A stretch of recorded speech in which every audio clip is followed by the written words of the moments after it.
प्यारे बच्चों नमस्कार। मैं सद्दी मौर्य जनता विद्यालय इंटर कॉलेज दिनाजपुर की ऑनलाइन फिजिक्स की क्लासेस में आपका स्वागत करता हूं। बच्चों, पिछले वीडियो में हमने वैद्युत बल रेखा और वैद्युत बल रेखाओं के गुणों के बारे में जाना। अब हम ये जानते हैं कि वैद्युत बल रेखाओं के विभिन्न प्रतिरूप, अर्थात आवेश कैसा रहेगा तो उसके हिसाब से वैद्युत बल रेखाएं किस आकृति की होंगी, उस पर चर्चा होगी। तो आइए देखिए, मान लीजिए एकल बिंदु धनावेश है, कोई माने विलग धनावेश है, अकेले है, इसके आसपास और कोई धनावेश नहीं है। अगर अकेले धनावेश है तो इसमें से वैद्युत बल रेखाएं अभिलंबवत निकलेंगी बाहर की तरफ, ऐसे होगा।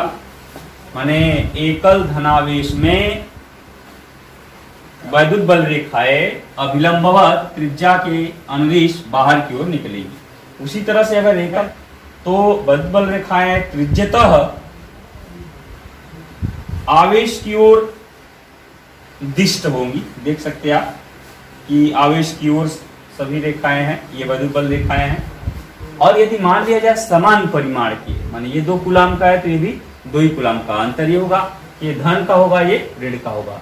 अगर समान परिमाण के धनावेश तथा ऋणावेश है तो वैद्युत बल रेखाएं ऐसी होंगी। कैसी होंगी? धनावेश से निकलकर ऋणावेश में समाप्त हो जाएंगी।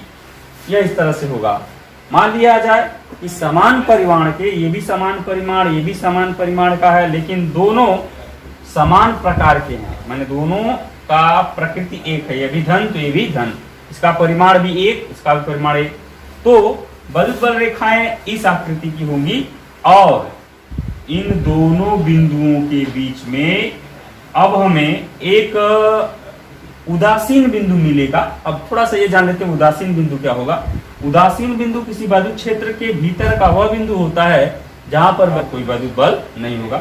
वैद्युत क्षेत्र तो होगा ही होगा, लेकिन यहाँ पर वैद्युत बल 0 होगा। ठीक है, तो इस तरह से आपने देखा कि समान परिमाण के और समान प्रकार के आवेश रहेंगे तो वैद्युत बल रेखाएं ऐसी होंगी और इन दोनों आवेशों के मध्य बिंदु पर हमें एक उदासीन बिंदु प्राप्त होगा। उदासीन बिंदु पर वैद्युत बल 0 होता है। अगर मान लिया जाए कि ये दोनों एक ही प्रकार के आवेश हों लेकिन इन दोनों के परिमाण समान ना हो, तो ये जो उदासीन बिंदु है हमें बिल्कुल मध्य में न मिलकर थोड़ा इधर या थोड़ा उधर मिलेगा, बीच में नहीं मिलेगा। यदि इन दोनों के परिमाण भिन्न भिन्न रहेंगे तब। अब बच्चों ये भी बात जान लीजिए कि एक समान वैद्युत क्षेत्र में वैद्युत बल रेखाएं कैसी होनी चाहिए, तो एक दूसरे के समांतर होंगी। कैसी होंगी? एक दूसरे के समांतर होंगी। हम जब एक समान वैद्युत क्षेत्र में बल रेखाएं खींचेंगे तो ऐसे खींचेंगे। तो आपने देखा वैद्युत बल रेखाओं के विभिन्न प्रतिरूप कैसे कैसे संभव हो सकते हैं। बच्चों अब हम लोग जानेंगे परीक्षण आवेश, टेस्ट चार्ज। पहले समझ लेते हैं फिर परिभाषा को बता देते हैं। आइए देखें, हम जानते हैं कि अगर कोई मान लीजिए आवेश रखा हुआ है यहाँ +Q, तो यह आवेश अपने चारों ओर या एक वैद्युत क्षेत्र बनाता है। यह आवेश अपने चारों ओर एक वैद्युत क्षेत्र बनाता है। बात समझ में आ गई? यह आवेश अपने चारों ओर क्या करता है? वैद्युत क्षेत्र बनाता है। तो परीक्षण आवेश एक ऐसा बहुत ही छोटा काल्पनिक आवेश होता है जो अपने पास स्वयं का कोई वैद्युत क्षेत्र नहीं रखता, अर्थात उसका कोई वैद्युत क्षेत्र नहीं होता है। और ऐसे माने परीक्षण आवेश को किसी अन्य वैद्युत आवेश के क्षेत्र में ले आने पर परीक्षण आवेश इस पर कोई बल आरोपित नहीं करेगा। इसको हम लोग स्रोत आवेश भी बोलते हैं। यह है आपका स्रोत आवेश। थोड़ा बात फिर से जान लेते हैं जल्दी से। परीक्षण आवेश वह बहुत ही छोटा काल्पनिक आवेश होता है जिसका कोई स्वयं का वैद्युत क्षेत्र नहीं होता है और इसे किसी अन्य आवेश के वैद्युत क्षेत्र में ले जाने पर यह किसी अन्य आवेश पर कोई वैद्युत बल आरोपित नहीं करता है। परीक्षण आवेश को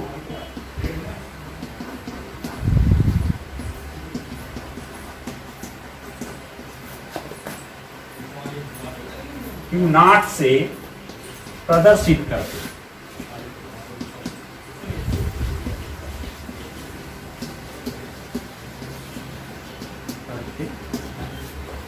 ठीक है। यह बहुत ही सूक्ष्म परिमाण का काल्पनिक आवेश होता है जिसका स्वयं का कोई बल क्षेत्र नहीं होता है। इसे Q0 से प्रदर्शित करते हैं। मैंने यहाँ पर उसको समझा भी दिया। ठीक है, अब हम जानेंगे वैद्युत क्षेत्र की तीव्रता। देखिए, यह एक बिंदु आवेश है, कैपिटल Q प्लस मान लीजिए। तो अगर हम मान लीजिए इससे थोड़ी ही दूर पर एक अन्यत्र पॉइंट स्मॉल Q0 रखते हैं, तो इस Q0 के ऊपर एक वैद्युत बल लगता है। और अगर हम इस Q0 को थोड़ा और दूर कर दें, माने दूरी का मान बढ़ाते चले जाएं, तो इस आवेश द्वारा परीक्षण आवेश पर लगाए जाने वाला बल का मान घटता जाता है। अर्थात जैसे जैसे दूरी का मान बढ़ता जाता है स्रोत आवेश से, वैसे वैसे परीक्षण आवेश पर लगने वाला बल का मान भी घटता जाता है। और यह परीक्षण आवेश इस स्रोत परीक्षण आवेश के जितना निकट रहेगा, परीक्षण आवेश पर वैद्युत बल उतना ही अधिक लगेगा। तो बच्चों, यह प्रश्न उठना स्वाभाविक है कि दूरी के बढ़ने घटने के साथ वैद्युत बल का मान जो घट बढ़ रहा है, इसको गवर्न करने के लिए, इसको निर्धारित करने के लिए कोई एक भौतिक राशि जिम्मेदार है। और वह भौतिक राशि कौन है? वैद्युत क्षेत्र की तीव्रता। अर्थात किसी वैद्युत क्षेत्र में किसी आवेश पर जो वैद्युत बल लगता है, वह उसके लिए कौन जिम्मेदार है? वैद्युत क्षेत्र की तीव्रता। तो मैंने वैद्युत क्षेत्र की तीव्रता की परिभाषा यहाँ लिखा है। वैद्युत क्षेत्र की तीव्रता इंटेंसिटी ऑफ इलेक्ट्रिक फील्ड। परिभाषा क्या होगी? वैद्युत क्षेत्र के किसी बिंदु पर रखे प्रति एकांक परीक्षण आवेश पर लगने वाले वैद्युत बल को उस बिंदु पर वैद्युत क्षेत्र की तीव्रता वेक्टर E कहते हैं। वेक्टर E इक्वल टू होगा वेक्टर F अपान Q0। ठीक है, और वेक्टर E की दिशा वैद्युत बल की दिशा में होती है। वेक्टर E की दिशा वैद्युत बल की दिशा में होती है।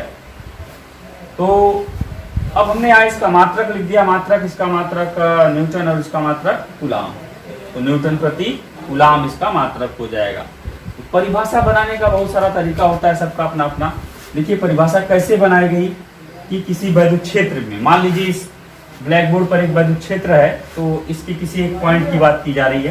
तो वैद्युत क्षेत्र मान लीजिए इसी पॉइंट की बात की जा रही है, ये वाला पॉइंट, ये वाला, ये मान लीजिए वैद्युत क्षेत्र है। तो वैद्युत क्षेत्र के किसी बिंदु पर, वैद्युत क्षेत्र के किसी बिंदु पर रखे एकांक परीक्षण आवेश पर जो वैद्युत बल लगेगा, उस वैद्युत बल के परिमाण को हम लोग वैद्युत क्षेत्र की तीव्रता कहते हैं। यह एक सदिश राशि होती है जिसकी दिशा सदैव वैद्युत बल की दिशा में होती है। थोड़ा वैद्युत बल की दिशा को जान लेते हैं। और जो वैद्युत बल की जो दिशा होती है, मान लीजिए कि किसी वैद्युत क्षेत्र में धनावेश स्थित है, धनावेश। तो इस धनावेश पर जो वैद्युत बल की दिशा होगी वह उधर होगी जिधर वैद्युत क्षेत्र की दिशा होगी। बात समझ में आई? अगर यह वैद्युत क्षेत्र है E और इसमें एक धनावेश रखा हुआ है, तो जो इस पे वैद्युत बल लगेगा F, वह वैद्युत क्षेत्र की दिशा में लगेगा। अगर मान लीजिए यह एक ऋणावेश है, इस पर वैद्युत बल जो लगेगा तो वो किधर लगेगा? ऋणावेश पर। वैद्युत क्षेत्र के विपरीत दिशा में बल लगेगा, इधर लगेगा। माने वैद्युत क्षेत्र में ऋणावेश पर जो वैद्युत बल लगता है वह क्षेत्र के विपरीत दिशा में लगता है, तथा धनावेश पर क्षेत्र के दिशा में लगता है। तो इस तरह से हमने वैद्युत क्षेत्र की तीव्रता की परिभाषा देखा और वैद्युत बल की दिशा देखा। अब हम ये जानेंगे कि वैद्युत द्विध्रुव क्या होता है और वैद्युत द्विध्रुव आघूर्ण क्या होता है।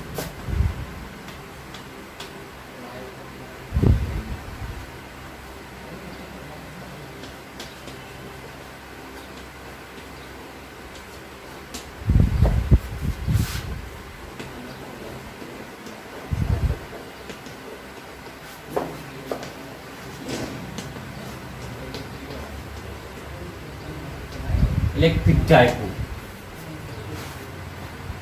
बच्चों देखिए, जब दो विपरीत प्रकार के जब दो विपरीत प्रकार के परंतु समान परिमाण के बिंदु आवेश एक दूसरे से बहुत ही अल्प दूरी पर रखे होते हैं, तो इस निकाय को, इस रचना को हम लोग वैद्युत द्विध्रुव बोलते हैं। देखिए इसका नाम है द्विध्रुव, इसमें दो ध्रुव होंगे, एक ध्रुव धन हो गया, एक ध्रुव ऋण हो जाएगा। तो ये जो धन ध्रुव है माने इसका परिमाण और इसका परिमाण भी सेम होना चाहिए, इन दोनों का नेचर अलग अलग होना चाहिए, और इनके बीच की जो दूरी है बहुत अल्प होनी चाहिए, अल्प। तो ये जो निकाय रचना करेगा यह निकाय वैद्युत द्विध्रुव कहलाएगा। जैसे HCl के अणु, H2O के अणु, CH4 के अणु, NH3 के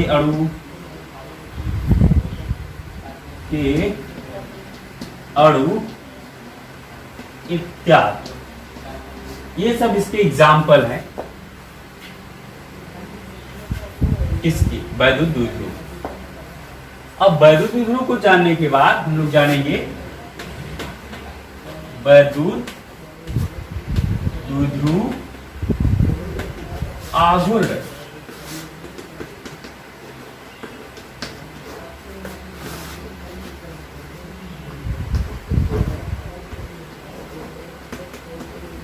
इलेक्ट्रिक डाइपोल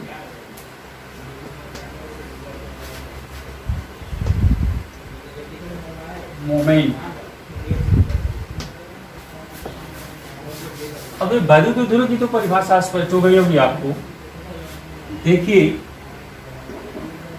यहां पर मान लिया मैंने माइनस चार्ज और यहां पर कुछ दूरी पे मान लिया ये प्लस चार्ज। ये पॉइंट ए है, ये पॉइंट बी है, यहाँ पर माइनस क्यू चार्ज रखा हुआ है, यहाँ पर प्लस क्यू चार्ज रखा हुआ है, माने ये माइनस वाला है, ये प्लस वाला चार्ज है।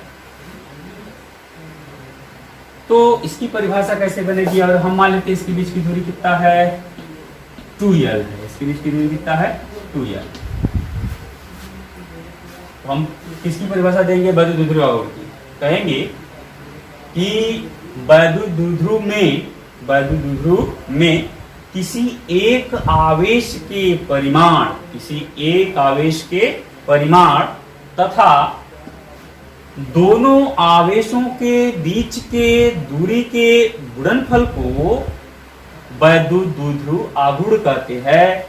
इसे वेक्टर स्मॉल p से प्रदर्शित करते हैं। इसकी दिशा सदैव ऋणावेश से धनावेश की ओर होती है। इस तरह से हमने वैद्युत द्विध्रुव की परिभाषा देखा। क्या बनेगी परिभाषा? कि वैद्युत द्विध्रुव में दोनों आवेशों में से किसी एक परिमाण और दोनों आवेशों के बीच की दूरी के गुणनफल को वैद्युत द्विध्रुव आघूर्ण कहते हैं। और इसका सूत्र हो जाएगा vector P is equal to Q into 2l, Q into 2l। इसकी दिशा होगी माइनस से प्लस की हो, माइनस से प्लस। इसका मात्रक भी देख लेते हैं। इसका मात्रक हो जाएगा कूलाम गुणे मीटर, कूलाम मीटर इसका मात्रक हो जाएगा। बच्चों हम जानेंगे बिंदु आवेश के कारण उत्पन्न वैद्युत क्षेत्र की तीव्रता। इसके लिए हम लोग ये मान लेते हैं कि हमारा एक प्लस क्यू आवेश है जो बिंदु A पर स्थित है, और यह प्लस क्यू आवेश कैपिटल K परावैद्युतांक के माध्यम में स्थित है। इस प्लस क्यू आवेश से स्मॉल r दूरी पर स्थित एक बिंदु P है। यहाँ पर एक परीक्षण आवेश Q नॉट रखा हुआ है। अब इस Q नॉट पर लगने वाले बल के कारण वैद्युत क्षेत्र की तीव्रता को निकालना है, अर्थात बिंदु P पर वैद्युत क्षेत्र की तीव्रता की गणना करनी है। किसके कारण? इस प्लस क्यू आवेश के कारण। तो चलिए देखते हैं। यहाँ पर मानने वाला कार्य तो हो ही गया। मानने में आप लिखेंगे कि माना एक प्लस क्यू बिंदु आवेश है जो कैपिटल के परावर्तन के माध्यम में स्थित है। यहाँ से स्मॉल आर दूरी पर एक बिंदु P स्थित है, वहां पर एक परीक्षण आवेश Q रखा हुआ है। इस पर विद्युत क्षेत्र की तीव्रता की गणना करनी है। अब इसके लिए हम लोग सबसे पहले क्या करेंगे, Q0 पर इसके कारण प्लस Q के कारण Q0 पर लगने वाला वैद्युत बल, तो वो कूलाम के नियम से निकल आएगा। F is equal to 1/4πε0 K into Q1 Q2 upon R square, तो Q1 की जगह Q और ये Q0 अपन R का स्क्वायर, ये हो गया बल।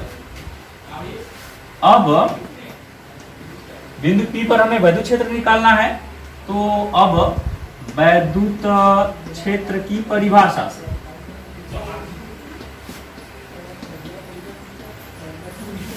इसकी परिभाषा और उसका सूत्र का प्रयोग होगा।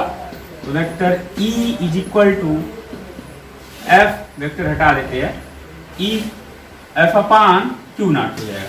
तो F का मान यहां से रख दिया जाएगा, E इज इक्वल टू हो जाएगा ये 1/4πε0 इंटू Q0 अपान R स्क्वायर अपान Q0। तो Q0 से कट जाएगा बच्चों, तो ये आ जाएगा 1/4πε0 into Q upon R square. इस तरह से हमारे पास एक सूत्र आ गया, E is equal to 1/4πε0 into K और ये हो जाएगा Q/R का होल स्क्वायर। यह वैद्युत क्षेत्र की तीव्रता का परिमाण है, इसमें कोई दिशा नहीं है। इसकी दिशा के साथ यदि आप इसका सदिश रूप लिखना चाहते हैं, ये देख लीजिए, इसका सदिश रूप हो जाएगा vector E is equal to 1/4πε0 K into Q upon R square into unit vector R cap, जहां R कैप क्या है तुम बता देता हूं। R कैप A से P की दिशा में इकाई सदिश है। इकाई सदिश R कैप क्या है, A से P की दिशा में इकाई सदिश। मैंने अभी बताया वीडियो में कि जो वैद्युत बल की दिशा होती है वह धनावेश पर क्षेत्र की दिशा में होती है। तो इसको हमने धनावेश मान लिया है, धन परीक्षण आवेश, तो इसकी दिशा में इधर की ओर तरफ हो गई। तो आपने देखा वैद्युत क्षेत्र E की दिशा किधर होगी, A से P की ओर। वेक्टर E की दिशा किधर होगी, A से P की ओर होगी। तो हम यही पर मान लेते हैं कि अगर ये जो प्लस Q आवेश रखा है वायु में रखा हो, तो वायु के लिए मतलब हो जाएगा K इज इक्वल टू 1। तो ये फार्मूला हो जाएगा E इज इक्वल टू 1/4πε0 और Q upon R square into unit vector, ये आपका इस तरह से किसी बिंदु आवेश के कारण उत्पन्न वैद्युत क्षेत्र की तीव्रता का यह एक सूत्र है। और इसमें थोड़ा ध्यान देने वाली ये बात है, दिशा को अपने माइंड में आप हमेशा बैठाइए कि अगर कोई यहाँ धन आवेश है, तो अगर ये वाला भी धन वाला इसको क्या करेगा, उधर धकेलेगा, तो पॉजिटिव में प्रतिकर्षण हो गया, तो बल की दिशा इधर हो जाएगी। तो जिधर बल की दिशा होगी उधर ही विद्युत क्षेत्र की भी दिशा हो जाएगी। वह आवेश के ऊपर डिपेंड करता है, अगर माइनस हो जाएगा तो आवेश की दिशा बदल भी सकती है। ठीक है बच्चों, अनेक बिंदु आवेश के कारण उत्पन्न विद्युत क्षेत्र की तीव्रता। अभी हमने बच्चों वीडियो में देखा कि एक बिंदु आवेश के कारण उत्पन्न विद्युत क्षेत्र की तीव्रता कैसे निकाली जाती है। उसी तरह से यदि आपके मन में यह विचार आ जाए कि ढेर सारे आवेश यदि रखे हुए हैं, तो उसके कारण उत्पन्न विद्युत क्षेत्र की तीव्रता किसी एक बिंदु पर हम कैसे निकालेंगे, तो उसके लिए भी वही नियम लागू होता है जो विद्युत बल को ज्ञात करने के लिए नियम आपने पढ़ा, अध्यारोपण का सिद्धांत। जरा देख लेते उसमें क्या होता है कि अनेक आवेशों के कारण किसी बिंदु पर उत्पन्न विद्युत क्षेत्र की परिणामी तीव्रता सभी आवेशों के कारण उत्पन्न अलग अलग बद्ध क्षेत्र की तीव्रताओं के सदिश योग के बराबर होता है।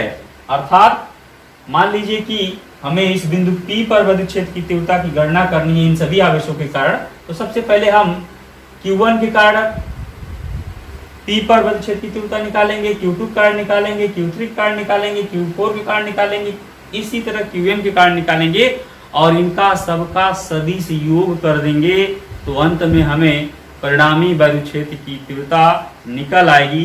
किस बिंदु पर? बिंदु P पर निकल आएगी। तो हम मान लेते हैं कि सभी आवेशों के कारण बिंदु P पर परिणामी बद्ध क्षेत्र की तीव्रता वेक्टर E है और इस Q1 के कारण P पर बद्ध क्षेत्र की तीव्रता E1 है प्लस E2 के कारण बद्ध क्षेत्र Q2 के कारण बद्ध क्षेत्र की तीव्रता E2 है, इसी तरह से Q3 के कारण E3 है और मान लिया n वें आवेश के कारण बिंदु P पर बद्ध क्षेत्र की तीव्रता En है। तो इसके सदिश योग को कर करके हम लोग क्या कर सकते हैं? बिंदु P पर परिणामी बद्ध क्षेत्र की तीव्रता निकाल सकते हैं। बच्चों, अब हम कल की वीडियो में ये जानेंगे कि अक्षीय स्थिति और निरक्षीय स्थिति में बद्ध क्षेत्र की तीव्रता कैसे निकाली जाती है। उसके पश्चात हम कुछ आंकिक प्रश्नों को हल करेंगे। आज का ये वीडियो यहीं पर समाप्त कर रहा हूँ। धन्यवाद।